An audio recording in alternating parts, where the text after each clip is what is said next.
Okay, thank you. There are challenges where there are institutions and there are people to manage those institutions. Without challenges, life will be boring, I tell you. If you get up in the morning, you have no issues to tackle. Life will not be full, will not be fun. So basically for us, these are not scary issues. These are issues that are surmountable. And we've already spoken about the grazing reserves.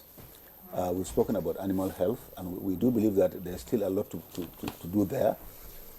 For the animal health, aside from the fact that we intend to improve the capacity of the National Veterinary Research Institute to be able to produce, at the moment they are doing, I think, 1.8 billion doses of vaccines. We want to ramp up that one so that they can satisfy our national demand for vaccines as well as the West African sub-region. We do know that many of the vaccines produced from NVRI find their ways into the sub-region. So that for us is a big market.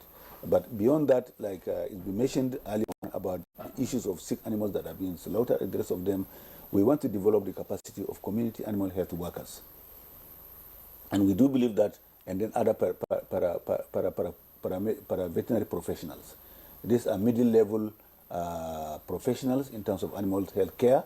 We want to develop their capacity in conjunction with National Veterinary Council of Nigeria and other veterinary practitioners to develop their capacity, and they are in every nook and cranny of this country. I personally know one or two living near my farm. And he's very proficient when it comes to diagnostics and correct way of handling medicine and then treating animals. So we have to leverage on that, bring up their capacity, and then see them as private people who can go into your herd, treat your animals, and they get paid. That's one aspect of the business. Regarding climate change, yeah, this is one of the reasons why today we have a lot of challenges out there in the environment because of climate change, overgrazing, bush burning, and indiscriminate use of herbicides. This is one area that is killing the biodiversity in our country. We want to work along with Abuja and Napri to be able to get those grass varieties that were there before. And under controlled environment, using the pastoralists and community leaders, we should be able to return those grasses and grow them in the countryside. Because they are palatable to the animals. But because of climate change, because of bush burning and indiscriminate use of herbicides, some of these herbicides are actually banned elsewhere, but they find their way into this country. But that's another subject for another day.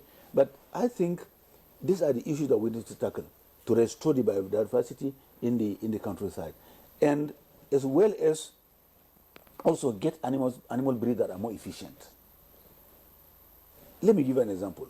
If a cow can use 20 liters per day, an exotic cow, and you need 20 Nigerian cows to give you that 20 liters. Mm-hmm. Which one is easier to manage? Which has more impact on the environment? It is the 20 cows. Because what you are looking is not the number of legs or the number of horns. You are looking for milk, products, performance. So if that one cow can give you 20, replace those 20 cows with one cow. So you have less environmental print and less carbon to feed.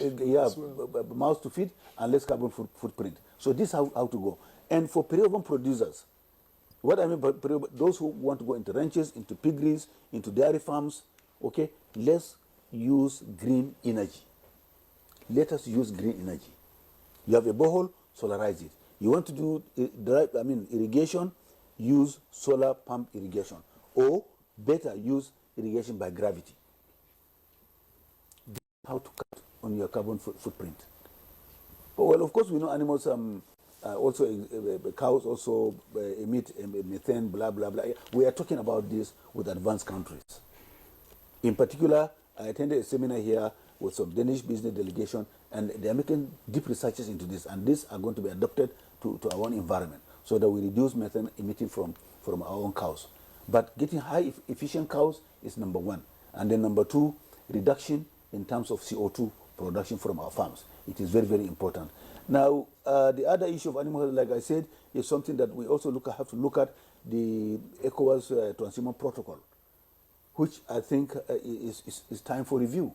And we will study those protocols and get back to the National Assembly. So that in a situation where, for instance, animals are coming from neighboring countries, we need to be able to monitor, quarantine them, certify them, and then give them a permit to go to. Because this is very, very important. Now that